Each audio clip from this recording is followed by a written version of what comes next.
নুরুল হক নূরের পরে একটা নৃশংস হামলা হলো। কারা হামলা করলো, কি উদ্দেশ্যে? বাথরুমের মধ্যে অনেকে আশ্রয় নিয়েছিল, বাথরুমের দরজা ভেঙে ভেঙে নির্যাতন করেছে। রাজনৈতিক দলের যে সমাবেশ প্রোগ্রামে জোর করে কোনো ছাত্রকে নেওয়া হবে না। এই ডাকসু নির্বাচনে আপনাদের ছাত্র সংগঠনের কোনো প্যানেল নাই কেন?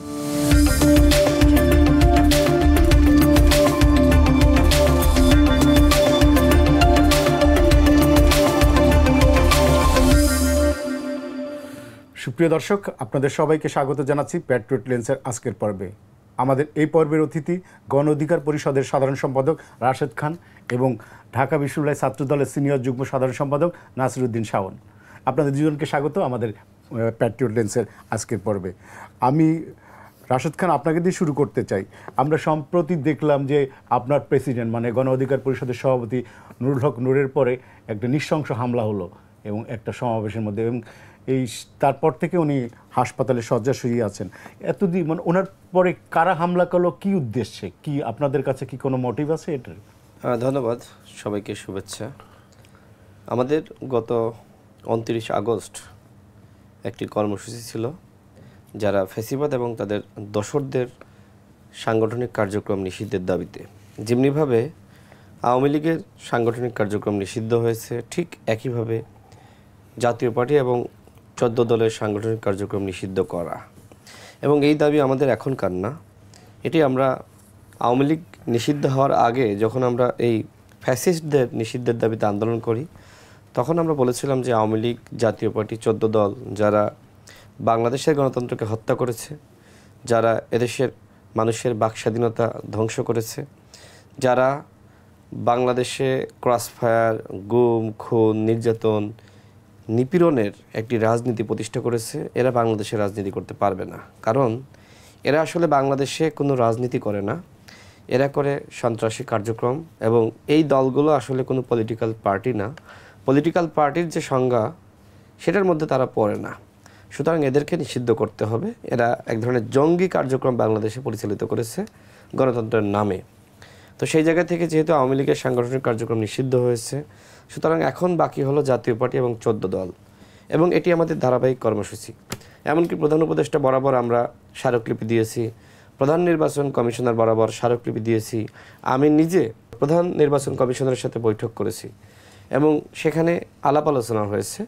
তিনি আমাদেরকে বলেছেন যে এটা আসলে সরকারের সিদ্ধান্ত, সরকার যদি সিদ্ধান্ত নেয় তাহলে আওয়ামী লীগের নিবন্ধন যেমনিভাবে আমরা স্থগিত করেছি, ঠিক একইভাবে জাতীয় পার্টি, 14 দল তাদের ক্ষেত্রেও সম্ভব। সুতরাং আপনারা সরকারের কাছে যান। এখন দেখেন, সরকারের কাছে তো আমি সরাসরি গেলে সরকার আমার কথা শুনবে না, আমাকে রাজপথে আন্দোলন করতে হবে। তার অংশ হিসেবে আমরা আন্দোলনটা শুরু করি। যখন আমাদের কর্মসূচি আমরা পল্টন ঘুরে আমরা কাকরাইল বা নাইটিঙ্গেল মোড় হয়ে ঘুরে আসব, তখন জাতীয় পার্টির কার্যালয়ের সামনের যে রাস্তা, মানে অনেক দূরে, তাদের কার্যালয় তো ভিতরে, হঠাৎ করে আমাদের মিছিল গেলে তারা এক ধরনের আক্রমণ করে। তখন আমাদের নেতাকর্মীরা পিছনে যারা ছিল এক ধরনের প্রতিরোধ গড়ে তোলার চেষ্টা করে। তো সেক্ষেত্রে আমি এবং নুরুল হক নূর আমরা এই মানে এই বিশৃঙ্খলা বলেন বা তারা যে একটি উস্কানি দিয়েছে এটা অ্যাভয়েড করে আবারও আমাদের কার্যালয়ের সামনে মিছিল নিয়ে আসি। তো যেহেতু সেই জাতীয় পার্টির যে ধরনের আক্রমণ, তার মধ্যে আওয়ামী লীগ ছিল, সেখানে আমি সহ কয়েকজন আহত হই। তো এর প্রতিবাদে আরেকটি মশাল মিছিল সেটা আমরা শুরু করি। তখন একই ধরনের ঘটনা ঘটে। তারপরে আমরা মিছিল নিয়ে আমাদের কার্যালয়ের সামনে আসি এবং আমরা চাই যে এই ঘটনা জাতির সামনে তুলে ধরা দরকার, যে কারণে আমরা একটি সাংবাদিক সম্মেলনের আয়োজন করি। সেখানে হঠাৎ করে আমরা দেখলাম যে আমাদের সেনাবাহিনীর কতিপয় সদস্য, পুলিশের কতিপয় সদস্য তারা এসে হামলা করলো। তো আমরা আসলে অবাক হয়ে গেলাম যে নুরুল হক নূর বা আমরা তো আসলে পরিচিত ফেস, পুলিশ, সেনাবাহিনী, তারা তো এইভাবে সেনাবাহিনী কেন আপনাদের উপরে হামলা করবে? সেনাবাহিনী তো আর আপনাদের প্রতিপক্ষ না। কোনো বাহিনী আমাদের প্রতিপক্ষ না, আমরা তো প্রত্যেকটা বাহিনীকে সহযোগিতা করছি। আওয়ামী লীগ নিষিদ্ধের দাবি করছেন, সে জায়গায় সেনাবাহিনীর আক্রোশ কেন আপনাদের উপরে? না, আমি সেই জায়গাতে আসব। মানে এই যে সেনাবাহিনীর কতিপয় সদস্য, পুলিশ বাহিনীর কতিপয় সদস্য এইভাবে আসলে মানে আক্রমণটা করলো, আমি অবাক হয়ে গেলাম। এবং শুধুমাত্র আমাদের উপরে আক্রমণ না, আমাদের কার্যালয়ে ঢুকলো, ভাঙচুর চালালো, যাকে যেখানে পেয়েছে রক্তাক্ত করেছে। আমাদের কার্যালয়ের নিচে বাথরুমের মধ্যে অনেকে আশ্রয় নিয়েছিল, বাথরুমের দরজা ভেঙে ভেঙে, ভিডিও নিশ্চয়ই আপনি দেখেছেন যে কীভাবে আসলে বের করে নির্যাতন করেছে। এমনকি একজন লিফটম্যান, সে লিফটের সামনে পাহারা দিচ্ছে চেয়ারে বসে, তাকে এমনভাবে রক্তাক্ত করেছে, তার এখানে আঘাত করেছে, তার এখান থেকে মানে একদম ফেটে অবস্থা খারাপ। গতকাল কার্যালয়ে আরেকজন লিফটম্যান তিনি এসে আমাদের বললেন, আমরা বললাম যে ঠিক আছে, তার চিকিৎসা খরচ আমাদের দলের পক্ষ থেকে দেয়া হবে। তো এইভাবে আসলে এক ধরনের বিভৎস ঘটনা ঘটিয়েছে, এটা খুবই অনাকাঙ্ক্ষিত।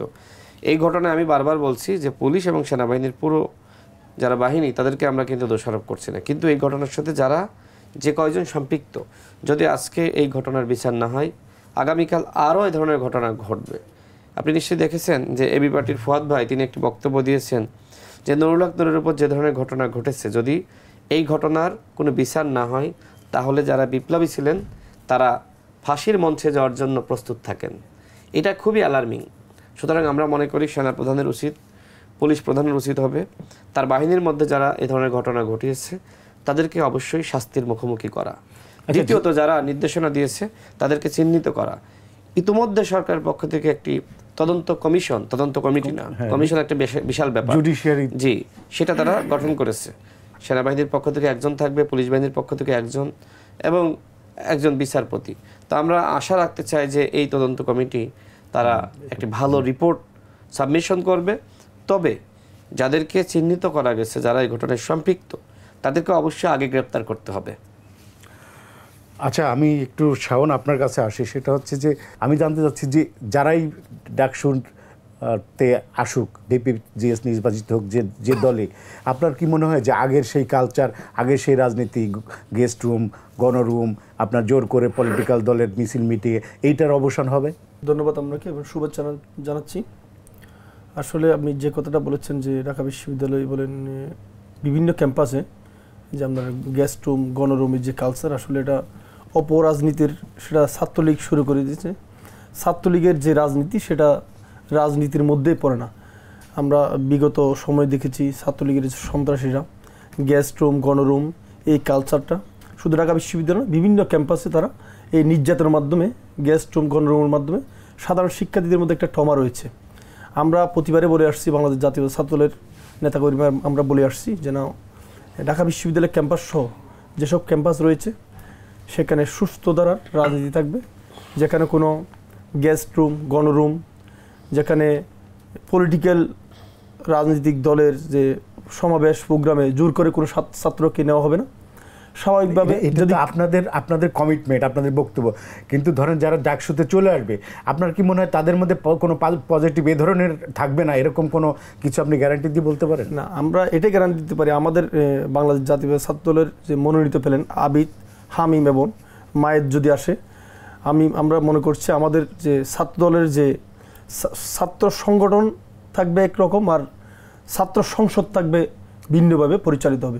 শিক্ষার্থীদের ম্যান্ডেট নিয়ে যারা, যেহেতু তারা ডাকসুদের শিক্ষার্থী সংসদে আসবে, শিক্ষার্থীদের মতামতকে প্রাধান্য দিয়েই তারা তাদের কার্যক্রম পরিচালনা করবে বলে আশাবাদ ব্যক্ত করছি।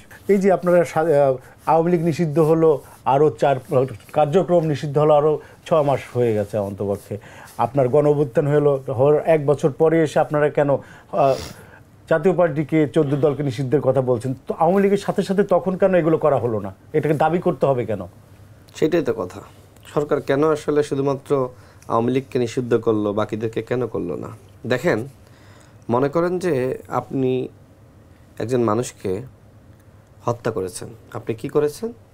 আপনি গলায় ছুরি চালিয়েছেন, আরেকজন হাত ধরেছে, একজন মাথা ধরেছে, একজন পা ধরেছে। এখন আপনি শুধুমাত্র ছুরি চালালেন আর বাকিরা আপনাকে সহযোগিতা করলো, তাহলে বিচারটা শুধুমাত্র কি আপনার হবে, বাকিদের হবে না? ঠিক একইভাবে জাতীয় পার্টি 14 দল তারা আওয়ামী লীগের মতন অপরাধ করেছে, সমান অপরাধ করেছে। তো সেক্ষেত্রে আওয়ামী লীগের সাংগঠনিক কার্যক্রম নিষিদ্ধ হলে, আওয়ামী লীগ যদি নির্বাচনে যেতে না পারে, হাসিনা যদি দিল্লি পালায়, আওয়ামী লীগের যারা মাস্তান ক্যাডার, মন্ত্রী, এমপিরা গ্রেপ্তার হয়, রাশেদ খান মেনন, তারপরে ইনু সাহেব গ্রেপ্তার হয়, আর জিএম কাদের সে কোথাকার কোন বেটা যে যাকে আসলে গ্রেপ্তার করা যাবে না। আসলে কি কোথায় বেটা সে, কেন তাকে গ্রেপ্তার? আমি তো এটাই বুঝতেছি না যে সে কত বড় বেটা। আপনি সরকারের সাথে আপনার যোগাযোগ আছে, সরকারের সময় বিভিন্নভাবে মিটিংয়ে ডাকলে আপনারা যান, কথা বলেন। আপনি কি কখনো কোনো প্রশ্ন করছেন কারো কাছে এরকম সরকারের কাছে যে কেন জিএম কাদেরকে আমি সরকারের সাথে আমার সুসম্পর্ক, প্রধান উপদেষ্টা, অন্যান্য উপদেষ্টা সবার সাথে তো আমাদের মিটিং হয়, কথা হয় এবং আমরা সরকারকে সহযোগিতা করি, আমরা বলেছি। কিন্তু সমস্যা হলো যে এই রাষ্ট্রে এই মুহূর্তে দুইটা সরকার, একটা হলো দৃশ্যমান সরকার আর একটা অদৃশ্য সরকার। ওই অদৃশ্য সরকারের যারা রয়েছে তাদের অনেকে মূলত জাতীয় পার্টিকে প্রোটেকশন দিচ্ছে।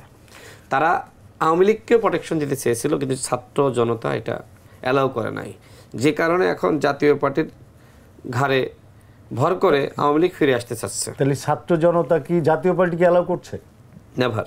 তাহলে ছাত্র জনতা কিন্তু জাতীয় পার্টি নিষিদ্ধ চেয়েছে। তাহলে আপনি বললেন যে ছাত্র জনতা আওয়ামী লীগের বিষয়টা তারা আওয়ামী লীগকে করতে চাচ্ছিল, তারা ছাত্র জনতা সেটা অ্যালাউ করেনি। তাহলে জাতীয় পার্টিকে যখন করতে যাচ্ছে তখন তারা পারছে না কেন? ওই যে বললাম যে আওয়ামী লীগকে তো ফিরিয়ে আনতে হবে, তো কিভাবে ফেরাবেন? আওয়ামী লীগের নামে তো আসলে ফেরানো সম্ভবপর নয়, সুতরাং বেনামে অন্য দলের মাধ্যমে। আপনি নিশ্চয়ই দেখেছেন যে জাতীয় পার্টির একজন নেতা মোস্তফা, যিনি ডামি মেয়র রংপুরের এবং কো চেয়ারম্যান, তিনি বলছেন যে আওয়ামী লীগের মাধ্যমে, তিনি বলছেন যে আওয়ামী লীগের যারা ভালো তাদেরকে নমিনেশন দেওয়া হবে। এই যে প্ল্যান, লোকটা তো বয়স্ক, মাঝে মধ্যে খুব জর্দা খায়, মাথা গরম হয়ে যায়। এখন সত্যটা আসলে তিনি প্রকাশ করে দিয়েছেন। আর এই কারণে কিন্তু আমাদের এখন এই দাবি করাটা খুব যৌক্তিক হয়ে দাঁড়িয়েছে। দেখেন, আজকে যদি আওয়ামী লীগ ফেরে জাতীয় পার্টির মাধ্যমে, দেন কি হবে? দেন তারা এনিহাও এইবার যদি বিরোধী দল হয়, কথার কথা, তাহলে মানুষের চোখে কি যে এইবার যারা বিরোধী দল তারা পরবর্তীতে সরকারে, কারণ সরকারে যে যায় সে নানান ধরনের এক ধরনের বিতর্কের মুখোমুখি হয়। বাংলাদেশের ইতিহাসে, পৃথিবীর ইতিহাসে কিন্তু এটাই বলে। তো সেই জায়গায় জাতীয় পার্টিকে যদি বিরোধী দল বানানো হয়, ভারত এবং এদেশীয় যারা এজেন্ট রয়েছে তারা যদি এই প্রক্রিয়ায় সফল হয়, দেন গণ অভ্যুত্থানের শক্তি বিচ্ছিন্ন হয়ে যাবে, গণ অভ্যুত্থানের শক্তির কোনো রাজনীতি থাকবে না। অনেকে বলছে যে জাতীয় পার্টিকে নিষিদ্ধ চাচ্ছে, এর মূল কারণটা হলো জামাতকে বিরোধী দল বানানো, এবং জামাত এই কাজটা করতেছে, অন্য দলকে দিয়ে করাচ্ছে। আপনার টকশোতে আমি অসংখ্যবার গিয়েছি। আচ্ছা বলেন তো, আমি জামাতের পক্ষে বলি না বিপক্ষে বলি? আমি সবসময় বলি যে জামাতের এই ভূমিকা তাদের আমার কাছে পছন্দনীয় না, কিন্তু এই ভূমিকা আমার কাছে পছন্দনীয়, কারণ তারা গণঅভ্যুত্থানে এইভাবে ভূমিকা রেখেছে। অর্থাৎ আমি জামাতের কেউ না, জামাতের পক্ষে বলি না, বিপক্ষে বলি না, যতটুকু সমালোচনা করার দরকার করি, তাই না? আর গণ অধিকার পরিষদের সব থেকে ভালো সম্পর্ক তো বিএনপির সাথে, যুগপৎ আন্দোলন করেছে 2022 সাল থেকে। কিন্তু এখন যদি আপনার গোয়েন্দা সংস্থার একটি অংশ, ভারতের একটি অংশ মনে করে যে জাতীয় পার্টিকে বিরোধী দল বানাতে হবে আওয়ামী লীগকে প্রোটেকশন দেওয়ার জন্য, সেটা কি জামাতের চাওয়া হোক বা না হোক, আমি কি চাইতে পারি? জামাতের দাবির সাথে আমার দাবি মিলে যাচ্ছে বলে আমি জামাতকে প্রোটেকশন দিচ্ছি, জামাতের জন্য কাজ করছি, জামাতের এজেন্ডা বাস্তবায়নের জন্য কাজ করছি। এর আগে তো আমাদেরকে বলা হয়েছে যে বিএনপির এজেন্ডা বাস্তবায়নের জন্য আমরা কাজ করছি। তাহলে বিএনপির সাথে যখন আমার মিল থাকছে তখন বলছেন বিএনপির দালাল, আর জামাতের সাথে যখন মিল থাকছে তখন বলছেন জামাতের দালাল, আবার এনসিপির সাথে যখন মিল থাকছে তখন এনসিপির দালাল। মূলত আমরা গণ অভ্যুত্থানের দালাল, স্পষ্ট কথা। এই গণ অভ্যুত্থানের জন্য আমরা কাজ করেছি, লড়াই করেছি, প্রেক্ষাপট তৈরি করেছি, এবং 18 সালের কোটা সংস্কার আন্দোলন যদি না হতো, সেই সময় কিন্তু ভাই আমাদের সাথে ছিল, শাওন ভাই, তিনি আমাদের একাডেমিক্যালি সিনিয়র। আমরা যে সময় জেলে ছিলাম তিনি আমাদের নিজে দেখতে গিয়েছেন, তার সংগ্রাম সম্পর্কে আমি জানি, অনেকে হয়তো জানে না। আমরা হয়তো এনিহাও সামনে চলে এসেছি মিডিয়াতে, মিডিয়ার কল্যাণে বলেন, আপনাদের কল্যাণে বলেন, তারা হয়তো সেই জায়গাটা পায় নাই, কিন্তু তাদের ত্যাগ রয়েছে, সংগ্রাম রয়েছে। তারা দেখেছে কিভাবে আমাদেরকে মারতে মারতে রিমান্ডে যেভাবে নির্যাতন করেছে, এরপরে জেলে তো আমাকে দেখতে গিয়েছে, আমি তো জানি। সে দেখেছে যে আমরা শুকাইতে শুকাইতে একদম মানে আমাদের হাড্ডি মাংস আলাদা হওয়ার মতো অবস্থা, কতটা ত্যাগ সংগ্রাম করেছি। আমাকে টানা 15 দিন রিমান্ডে নির্যাতন করেছে, আরও অতিরিক্ত 3 দিন, আমি সব মিলিয়ে 18 দিন রিমান্ডে ছিলাম। সর্বপ্রথম আমি অ্যারেস্ট হই 2018 সালে। এখন ওই 18 সালের কোটা সংস্কার আন্দোলন না হলে 24 সালের গণঅভ্যুত্থান হয় না। সুতরাং আমরা যে ত্যাগ স্বীকার করেছি, যে ধরনের একটি নতুন বাংলাদেশের স্বপ্ন দেখে আমরা এইভাবে নিজেদের ক্যারিয়ার স্যাক্রিফাইস করেছি। দেখেন, আমার হাতে 2টা অপশন ছিল, এক আমি MBA ফাইনাল সেমিস্টারের পরীক্ষা দিব, নাকি আসলে আমি কোটা সংস্কার আন্দোলনের নেতৃত্ব দিব।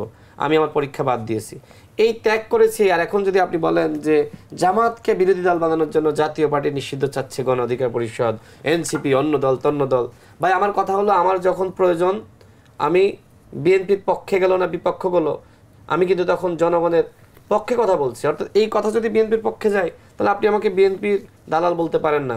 আবার আমার যখন জনগণের পক্ষে কথা বলার প্রয়োজন, গণ অভ্যুত্থানের পক্ষে কথা বলার প্রয়োজন, তখন যদি কিছু অংশ জামাতের পক্ষে যায়, এই জন্য আপনি আমাকে জামাতের দালাল বলতে পারেন না। ঠিক একইভাবে এনসিপির পক্ষে গেলে দালাল বলতে পারেন না।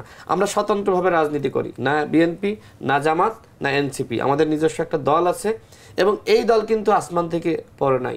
এই দল কিন্তু কোনো প্রেস ক্লাবের মাধ্যমে, কোনো গোল টেবিল, চায়ের আড্ডার মাধ্যমে আমরা গঠন করি নাই। সংগ্রাম করেছি, রক্ত দিয়েছি, এদেশের জনগণের সমর্থনে আমরা দল গঠন করেছি। রাজপথে আমরা লড়াই করেছি, এই লড়াই তো আপনি সাংবাদিক হিসেবে দেখেছেন।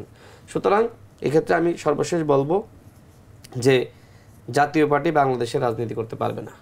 কেউ ফাইট করুক আর না করুক, গণ অধিকার পরিষদ ফাইট করবে। আমরা সেই সময়ই করেছি, কিন্তু এই সময় তো ওই সময় তো আর এইভাবে আমাদের উপর আক্রমণ হয়নি, নুরুল হক নূরের উপর আক্রমণ হয়নি, যে কারণে এখন এটা বিশাল দৃশ্যমান অনেক বড় আন্দোলন মনে হচ্ছে। কিন্তু ওই সময় তো আমরা হয়তো রাজপথে নেমেছি, আপনি মিডিয়া কাভারেজ দেননি, আপনি হয়তো গুরুত্ব দেননি, মিডিয়াতে আসে নাই, কিন্তু এখন আসতেছে। যখনই আসুক না কেন, আওয়ামী লীগকে নিষিদ্ধ আপনি কখন করলেন? যখন রাজপথে আন্দোলন হলো। গণ অভ্যুত্থানের 4-5 মাস পরেও তো আওয়ামী লীগ নিষিদ্ধ হয়নি, তাই না? সুতরাং এইটা যদি 6 মাস পরে আন্দোলন হয় আওয়ামী লীগ নিষিদ্ধের পরে, সমস্যা কি? যখনই হোক ফ্যাসিবাদের বিরুদ্ধে যে মানুষ দাঁড়াচ্ছে, ছাত্র জনতা যে এক, এটা তো গুরুত্বপূর্ণ যে আমরা ফ্যাসিবাদের বিরুদ্ধে সবাই হাতে হাত রেখে দাঁড়াচ্ছি। বিএনপি, জামাত ইসলাম, গণ অধিকার পরিষদ, এনসিপি, ইসলামী আন্দোলন বাংলাদেশ, গণতন্ত্র মঞ্চের দলগুলো, 12 দলীয় জোট, অন্যান্য যে দলগুলো আছে, হ্যাঁ, এনডিএম, আমরা তো সবাই হাতে হাত রেখে আমরা ফেসিবাদকে মোকাবেলা করার জন্য শপথ রেখেছি। আপনি নিশ্চয়ই দেখেছেন। এবং সেই দুটি প্রোগ্রামের সভাপতিত্ব আমি নিজে করেছি। শাহবাগে যেটা হয়েছে ওটা সভাপতিত্ব আমি করেছি, আমাদের কার্যালয়ে যে মিটিং হয়েছে ওটা আমি করেছি, এবং অন্যান্য সবাই কিন্তু আমরা তরুণ, তারপরেও কিন্তু আমাদের উপর আস্থা বিশ্বাস রেখে মানুষ কিন্তু আসতেছে, আমাদের উপর আস্থা বিশ্বাস রাখতেছে। সুতরাং সেই জায়গা থেকে আমাদের দায়িত্ব অনেক বেশি। আওয়ামী লীগ গেছে যে পথে, জাপাকে এখন সেই পথে দিল্লি পাঠাতে হবে। শাওন, আপনি তো দীর্ঘদিন ধরে এই ছাত্র রাজনীতি করছেন, নানা ত্যাগ, নানা সংগ্রামের মধ্য দিয়ে আজকের অবস্থানে আসছেন। আপনার আগামী বাংলাদেশকে আপনি কিভাবে দেখতে চান? আমরা আসলে 5 আগস্টের পর আমরা দেখেছি তৌহিদি জনতা এবং বিভিন্ন মাধ্যমে মবকারী কিছু উচ্ছৃঙ্খল গোষ্ঠী বাংলাদেশকে উচ্ছৃঙ্খল করার জন্য, যারা আসলে 71-এর পরাজিত শক্তি বলি এবং 24-এর পরাজিত শক্তি, এই দুই পরাজিত শক্তি মিলে এই দেশকে অস্থিতিশীল এবং বিশৃঙ্খল পরিবেশ তৈরি করার জন্য তারা 5 আগস্টের পর বিভিন্নভাবে এই দেশের মধ্যে অস্থিতিশীল কার্যক্রম পরিচালনা করছে। আমরা প্রথমেই এসব অস্থিতিশীল পরিবেশকে আমাদের ছাত্র সমাজকে নিয়ে আমরা এগুলো মোকাবেলা করব এবং আগামী দিন একটা সাম্য, মানবিক এবং গণতান্ত্রিক বাংলাদেশের জন্য আমরা ছাত্র সমাজ, শিক্ষার্থীদেরকে সাথে নিয়ে আমরা আমাদের কার্যক্রম পরিচালনা করব, যেন আগামী দিন একটা বৈষম্যহীন, শোষণহীন এবং সুন্দর রাজনীতি যেন ক্যাম্পাস থাকে। স্বাভাবিক যেটা আমরা এই শহীদদের যে প্রত্যাশা, গণতান্ত্রিক বাংলাদেশ, সেই প্রত্যাশা আমরা কামনা করছি। রাশেদ খান, আপনি তো সর্বশেষ ডাকসু নির্বাচনে জিএস প্রার্থী ছিলেন। প্রার্থী ছিলাম না, আমি জিএস হিসেবে নির্বাচিত, আমি প্রার্থীর কথা বলছি। তো নির্বাচনের রেজাল্ট তো আপনার পক্ষে যায়নি। আমার পক্ষে এসেছে কিন্তু ঘোষণা করেনি। কেন এরকম হলো? কারণ দালাল, সেই ভিসি দালাল, প্রক্টর দালাল, প্রশাসন দালাল, ফ্যাসিবাদের দোসর, তারা মনে করেছে গোলাম রব্বানী তাদের বাপ হয়, ইন্ডিয়া তাদেরকে হাতে ক্ষমতা দিয়েছে। সুতরাং শেখ হাসিনার নির্দেশনায়, ইন্ডিয়ার নির্দেশনায় ছাত্রলীগের সাবেক কুখ্যাত ক্যাডার, মাস্তান, ভণ্ড, প্রতারক, সেই আপনার বলা যায় যে এক প্রকার মানে মানবতার ফেরিওয়ালা সেজে সেই মুখোশধারী শয়তান গোলাম রব্বানীকে জেতাতেই হবে, শেখ হাসিনার নির্দেশনা ছিল এটা। যে কারণে আমি জিএস নির্বাচিত হওয়ার পরেও আমার নাম ঘোষণা করে নাই। খুব শীঘ্রই দেখতে পাবেন যে গোলাম রব্বানী কীভাবে নির্বাচিত হয়েছিল, ফলাফল আসতেছে। আমি অভিযোগ ওই সময় দাখিল করেছিলাম, গণ অভ্যুত্থানের পরেও করেছি। তদন্ত কমিটি গঠিত হয়েছে, ইতিমধ্যে তদন্ত কমিটি ফাইনাল ফলাফল দিয়েছে, সিন্ডিকেটে আলোচনা হয়েছে। এরপরে একাডেমিক কাউন্সিলে সিদ্ধান্ত হবে গোলাম রব্বানী কীভাবে নির্বাচন করেছে, তার ছাত্রত্ব ছিল কি ছিল না। তারপরেই তো প্রমাণিত হবে যে রাশেদ খান জিএস কি জিএস না। সুতরাং এই দীর্ঘ সময় আমি সংগ্রাম করেছি, এর পিছনে কিন্তু আমি কাজ করেছি। তো আশাবাদী যে আমি যে আসলেই নির্বাচিত হয়েছিলাম সেটা খুব দ্রুতই আপনি ইনশাল্লাহ প্রমাণ পাবেন। আপনাকে তারা প্রহসনের মাধ্যমে মানে পরাজিত করলো, কিন্তু আপনার যে ভিপি ক্যান্ডিডেট ছিল তাকে কেন বিজয়ী ঘোষণা করলো? দেখেন, অনেক ধরনের পরিকল্পনা হয়। 18 সালের নির্বাচনে বিএনপিকে কয়টি আসন দেওয়া হয়েছিল? 6টি, তাই না? বিএনপিকে আসলে 6টি আসনে জেতার মতো দল? তারা তো ওই সময় ক্ষমতায় যাওয়ার মতন তাদের সক্ষমতা ছিল, কিন্তু তাদের দেওয়া হলো 6টি। তা আপনি কি বলবেন? ঠিক একই ধরনের ঘটনা আমাদের ক্ষেত্রে ঘটেছে, কিছু তো করার নাই। ওই সময় কি ওই ধরনের প্রেক্ষাপট ছিল যে আমি যে জিএস নির্বাচিত হয়েছি এটা জোর করে দেখাইতে হবে, যে প্রমাণ করতে হবে? সেই শক্তি সক্ষমতা তো আমাদের মধ্যে ছিল না। তো সেই অবস্থায় আপনারা নির্বাচন কেন গেলেন? বিএনপি নির্বাচনে কেন গেল? অন্য দল কেন গেল? আপনি বলেন। ডাকসু কি সেই প্রেক্ষাপটেই আপনারা গিয়েছিলেন? না, স্বাভাবিকভাবে সব দলগুলো নির্বাচনে যাচ্ছে, ডাকসুদের সব দলগুলো, ছাত্র দল গিয়েছে, তো আমরা যাব না? সব দল গিয়েছে তো ওই সময়, কেউ তো বাকি ছিল না। তো সব দল যাচ্ছে, আমি কেন যাব না? তার মানে আপনারা জেনে শুনে ঝাঁপ দিছেন? জেনে শুনে বিএনপি ঝাঁপ দিয়েছে, জামাত ঝাঁপ দিয়েছে, ইসলামী আন্দোলন দিয়েছে, সবাই গিয়েছে, আমরাও গিয়েছি। আমাদের নির্বাচনের মাধ্যমে কিন্তু কিছুটা যদি বিএনপি, আমরা ছাত্র দল এবং আপনাদের তো ইমেজটা তখন একটু ডিফারেন্ট ছিল, কারণ আপনারা কোটা আন্দোলন করছেন সেই সময়। সেই প্রেক্ষাপটে আপনাদের একটা ছাত্রছাত্রীদের মাঝে আপনাদের একটা আলাদা ইমেজ ছিল। তো সে ইমেজ ছিল প্লাস সম্ভাবনা ছিল বলেই তো আমরা গিয়েছি যে ইনশাল্লাহ আমরা জিতবো, এবং জিতেছি তো। দেখেন, বৈষম্যবিরোধী ছাত্র আন্দোলন হয়েছে, তাই না? এরপরে যারা ডাকসুতে ভিপিজিএস হওয়ার কথা, সাধারণত ওই আন্দোলনের নেতৃত্ব যারা দিয়েছে এদেরকে মানুষ মানে ওইভাবে গ্রহণ করে, কিন্তু এবার আসলে ভিন্ন একটা প্রেক্ষাপট তৈরি হয়েছে। নানান কারণে ছাত্রদের বিতর্কিত কর্মযোগ্য মানুষকে হতাশ করেছে, সবাই না, কিছু কিছু। এখন ওই কিছু কিছু কারণে আসলে আপনার উপরে, তার উপরেও কিন্তু এক ধরনের প্রভাব এসেছে। তো যাই হোক, এবারে ডাকসু নির্বাচন আশা করি ভালো নির্বাচন হবে। তবে আমাদের ক্ষেত্রে যেটি হয়েছে সেটি হলো যে অন্যান্য সবাই নির্বাচনে যাচ্ছে, আমাদের উপর আস্থা বিশ্বাস ছিল, কিন্তু আমরা কি চাইলে হাসিনারে ফেলা দিতে পারতাম সেই সময়? কারণ সবগুলো দল তো আর আমাদের আহ্বানে, আমাদের নেতৃত্বে এসে মাঠে আন্দোলন করছে না, আমরা আমাদের মতো করেছি। ঢাকা বিশ্ববিদ্যালয়ে 20 জন 25 জন ছেলে আমরা সবসময় আন্দোলন করেছি। জাতীয় পর্যায়ে আন্দোলন হতো না, করতে পারতো না, গুম, ক্রসফায়ার, বিএনপির নেতারা ঘরে ঘুমাইতে পারে নাই, বিভিন্ন ধান কেটে পাট খেতে বলেন, গোয়ালে ঘরে বলেন, মাঠে বলেন, জামাতের নেতারা এইভাবে কষ্ট করে মানে ঘুমিয়েছে, আন্দোলন সংগ্রাম করতে দেয়নি। জীবন নিয়ে বাঁচাই তো এক ধরনের মুশকিল ছিল। তো সেই জায়গায় আমরা চেষ্টা করেছি ঢাকা বিশ্ববিদ্যালয়ে অল্প কিছু সংখ্যক ছেলে হলেও আন্দোলনটা আসলে এক ধরনের জিয়ে রাখা। ছাত্রদল ক্যাম্পাসে ঢুকতে পারে নাই, শিবির পারে নাই, কেউ পারে নাই, শুধুমাত্র বাম প্রগতিশীল কয়েকটি দল ছিল, তারা কিছুটা প্রতিবাদ করতে পেরেছে, আমরা কিছুটা পেরেছি। সব মিলে এই যে গণতান্ত্রিক আন্দোলনের ধারাবাহিকতা, সেটা কিন্তু আমরা রক্ষা করেছি। 19 সালে পারি নাই তো কি হয়েছে, 18 সালে পারি নাই তো কি হয়েছে, 24-এ তো পেরেছি। কিন্তু ধারাবাহিক আন্দোলন 18 থেকে 24 না করলে কি হইতো? এটা মানুষকে তো একটা ধারাবাহিক আন্দোলন দেখাইতে হয়। আপনাকে তো 3 বেলা খাইতে হয়, তাই না? একবেলা খাইলে তো আপনি সুস্থ থাকবেন না। ঠিক আন্দোলনটা এরকম ধারাবাহিকভাবে করতে হয়েছে। আচ্ছা, আরেকটা প্রশ্ন, সেটা হচ্ছে যে এবার নির্বাচনে, এই ডাকসু নির্বাচনে আপনাদের ছাত্র সংগঠনের কোনো প্যানেল নাই কেন? আপনি কোন দিনে আছেন? আছে তো না, আপনার সংগঠনের নাম সেটার সেই যে ছাত্র অধিকার পরিষদ, কিন্তু আপনি তাদের নাম তো কোনো কিছু বলছেন না। আপনি বারবার তাদেরকে বলছেন যে নানা কারণে তারা না আছে, ছাত্রদল আছে, ছাত্র অধিকার পরিষদ আছে, ছাত্র শিবির আছে। ডাকসুতে আসলে ওই দলীয় প্যানেলে দেওয়া যায় না। আমাদের যে ছাত্র সংগঠনের প্যানেল দেখেন, আমরা কিন্তু ছাত্র সংগঠনকে নিজেদের মতন একদম স্বাধীনতা দিয়েছি। আমাদের দলের সাথে তাদের সম্পর্ক হলো যে ভ্রাতৃপ্রতিম সম্পর্ক। আমি কোনো ডিকটেশন করি না, নির্দেশনা দিই না, প্যানেল তারা নিজেরাই তৈরি করেছে। কে ভিপি হবে, কে জিএস হবে, এজিএস হবে। আবার আমি ক্যাম্পাসে গিয়ে প্রচারণা করব, তাদের জন্য আমাকেই সব করতে হবে, এরকম না। তারা নিজেদের চেষ্টাটা করতেছে, যে চেষ্টাটা আমরা আমাদের জন্য করেছি। আমরা এইটা বিশ্বাস করি, ছাত্র সংগঠনগুলোকে লেজ ধরে রাখা যাবে না, তাদের মধ্যে স্বাধীনতা দিতে হবে। যদি না থাকে তাহলে ওই ছাত্রলীগের মতো পেশি শক্তি হয়ে কাজ করবে। আজকে ছাত্র দলের রাজনীতির মধ্যে এই পরিবর্তন আমি কিছুটা দেখতেছি, ছাত্র শিবিরের মধ্যেও দেখতেছি, ছাত্র অধিকার পরিষদের মধ্যেও আছে, বাকসাস তাদের মধ্যেও আছে। আমি মনে করি হয়তো পুরোপুরি হবে না, আস্তে আস্তে পরিবর্তন হচ্ছে দেশের রাজনীতি, জাতীয় পর্যায়েও হচ্ছে, এইখানেও হচ্ছে। হয়তো আপনি ভাবতেছেন যে শুধুমাত্র ছাত্র দল আর শিবিরের নিয়ে আলোচনা হচ্ছে, এই জন্য হয়তো আপনার কাছে মনে হচ্ছে যে ছাত্র অধিকার পরিষদ কি প্যানেল দেয়নি। এটা একটা মিডিয়ার এক ধরনের বলা যায় যে মানে হাইপ তৈরি করতেছে। ছাত্র অধিকার পরিষদ এক ধরনের মাইনাসে রয়েছে।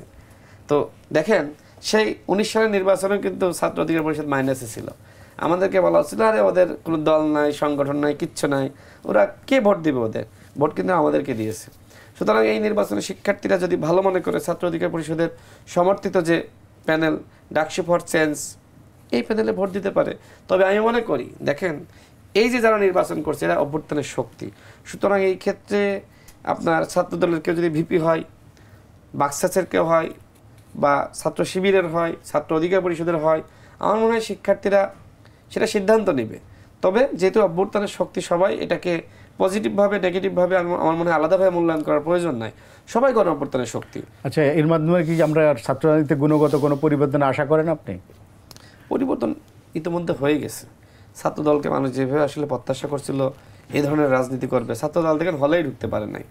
বিভিন্ন ধরনের মাপ সৃষ্টি করে, যেটি শাওন ভাই বলছিল যে তাদেরকে ঢুকতে দেওয়া হয়নি। আমি বলছিলাম যে আপনারা কেন, যারা রেগুলার, যাদের একদম নিয়মিত ছাত্রত্ব আছে, কেন আসলে হলে ঢুকলো না, কেন থাকলো না? যেমন শিবির যেটা করেছে, সাদিক কায়েম সহ অন্যান্য যারা, তারা কিন্তু হলে থেকেছে। তো ছাত্রদল কিন্তু হলে থাকেনি, এই জায়গায় ছাত্রদল পিছিয়ে আছে।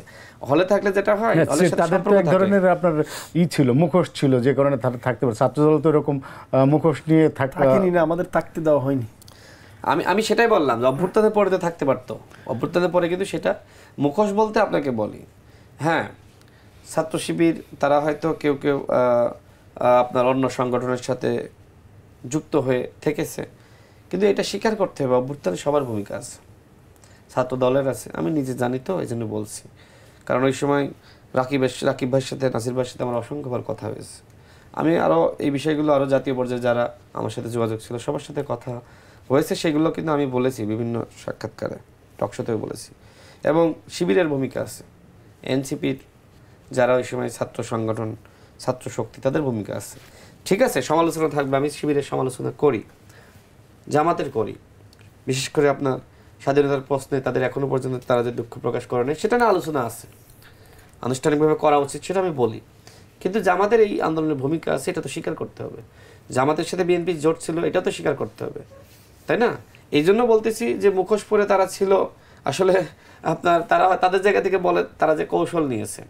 আমি এই মুহূর্তে আসলে কারো সমালোচনা করতে চাচ্ছি না। আমার কাছে মনে হয় যে এই মুহূর্তে জাতীয় ঐক্য, ফেসিবাদ বিরুদ্ধে ঐক্য না থাকলে আজকে জামাত বিএনপির বিরুদ্ধে, বিএনপি জামাতের বিরুদ্ধে। সময় ওয়েট করেন, এই বিভাজনের ফলে আওয়ামী লীগ ফিরে আসলে ওই জামাত বিএনপিকে একই রকম সাইজ করবে। সুতরাং আজকে আমাদের ভিতরে দ্বন্দ্ব সংঘাত এটা কমানো উচিত। আপনার কাছে আমার শেষ প্রশ্ন, সেটা হচ্ছে যে এই যে ছাত্রদল তো ডাকসু নির্বাচনে, আপনি কি, আপনার প্রেডিকশন কি, ছাত্রদল কি ধরনের রেজাল্ট করবে? আমরা আশা করছি আমাদের বিজয় সুনিশ্চিত ইনশাল্লাহ।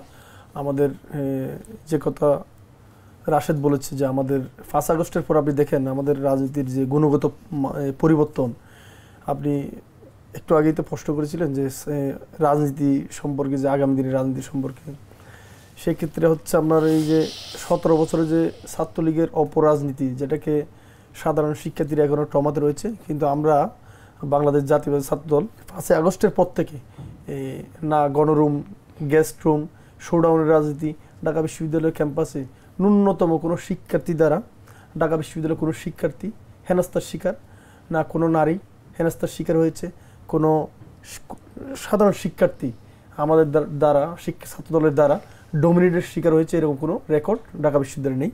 ঠিক একইভাবে আপনি জানেন আমাদের ঢাকা বিশ্ববিদ্যালয় অপর যে রাজনৈতিক দলগুলো রয়েছে, যেমন শিবিরের কথা বলা হয়েছে, কিন্তু আমরা দেখতে পেলাম কয়েকদিন আগে এই নারীদের নিয়ে শিবিরের এক কর্মী আলী হোসেন নামে, আমাদের একজন ফাহমিদা নামের এক স্বতন্ত্র প্রার্থী, তারকে নিয়ে যে গণধর্ষণের মতো একটা কথা ফেসবুকে পোস্ট করেছে। ঠিক একইভাবে আমরা দেখেছি তৌহিদি জনতার নাম দিয়ে এই ক্যাম্পাসে নারীদেরকে হেনস্থা করে তাকে আবার থানার মধ্যে নিয়ে গেল, ওখান থেকে আমরা দেখলাম একটা সংগঠনের নেতাকর্মীরা ফুল দিয়ে বরণ করে নিচ্ছে। ঠিক একইভাবে আমরা দেখলাম ঢাকা বিশ্ববিদ্যালয়ের টিএসসিতে এই শিবিরের এক কর্মী আমাদের নারী শিক্ষার্থীদেরকে আপনার ভিডিও করেছিল, আপনারা হয়তো অনলাইনের মধ্যে বিভিন্ন দেখেছেন। আমরা বাংলাদেশ জাতীয় ছাত্রদলের নেতাকর্মীরা আমরা বলতে চাই, এই ঢাকা বিশ্ববিদ্যালয়ের ক্যাম্পাস সহ যত ক্যাম্পাস রয়েছে সেখানে যেন নারীরা নিরাপদে, শিক্ষার্থী বান্ধব যেন পরিবেশ থাকে, এবং আমরা সেই কার্যক্রম করে যাচ্ছি যেন শিক্ষার্থী বান্ধব এবং পরিবেশ বান্ধব ক্যাম্পাস যেন নির্মাণ হয়, সেই লক্ষ্যে আমরা কাজ করে যাচ্ছি। আপনার এবারের নির্বাচনে আপনার প্রেডিকশন কি? না, এইবারের নির্বাচনটা খুব কঠিন। যেমন 19 সালের নির্বাচনে সবাই মোটামুটি বুঝতে পারছিল যে আমরাই জয়ী হব এবং হয়েছিলাম, সবাই আমাদের ভোট দিয়েছে। এবার ছাত্র অধিকার পরিষদ, শিবিরের প্যানেল, ছাত্র দলের প্যানেল, স্বতন্ত্র প্যানেল, এমনকি ছাত্র সংগঠনের বাইরেও কিন্তু স্বতন্ত্ররা অনেক জনপ্রিয়। খুব কঠিন আসলে প্রেডিকশন করা। তো আমি মনে করি যারা আসবে তাদেরকে আমি সাধুবাদ জানাবো। আমাদের ছাত্র কোনো একক সংগঠন প্যানেল শিফট করবে বলে মনে করেন? না, সেই বাস্তবতা নাই, ব্যক্তি ইমেজ খুব গুরুত্বপূর্ণ, সেক্ষেত্রে দেখা যাক। তবে আমার মনে হয় যে এই যে ডাকসু নির্বাচনে যেভাবে সবাই অংশ নিয়েছে, জাতীয় নির্বাচনেও যেন সবাই অংশ নেয়। বিভিন্ন দাবি, বিভিন্ন ধরনের বক্তব্য দিয়ে জাতীয় নির্বাচনে যদি আমরা অংশ না নিই, লাভটা কার? হাসিনার। সুতরাং হাসিনার যেখানে লাভ হবে আমি সেখানে থাকবো না, হাসিনার যেখানে লস আমি সেখানে থাকতে চাই, এবং সব দলকে বলবো আপনারা সেখানে থাকেন। ডাকসু নির্বাচনে যে একটা আমেজ, ঠিক জাতীয় নির্বাচনেও আমেজ থাকুক। ডাকসু নির্বাচনে মারামারি নাই, ছাত্রদলের সাথে শিবিরের সাথে ছাত্র অধিকার পরিষদের, ঠিক জাতীয় নির্বাচনেও এই ধরনের পরিবেশ থাকুক, আমি সেই প্রত্যাশা ব্যক্ত করছি। ধন্যবাদ রাশেদ খান এবং শাওন, আপনাদের দুজনকে ধন্যবাদ আমাদের সময় দেওয়ার জন্য। দর্শক, শুভ সন্ধ্যা। পডকাস্টের এই পর্বে এখানে সমাপ্তি ঘোষণা করছি। আপনারা ভালো থাকুন, সুস্থ থাকুন, সুন্দর থাকুন। শুভরাত্রি।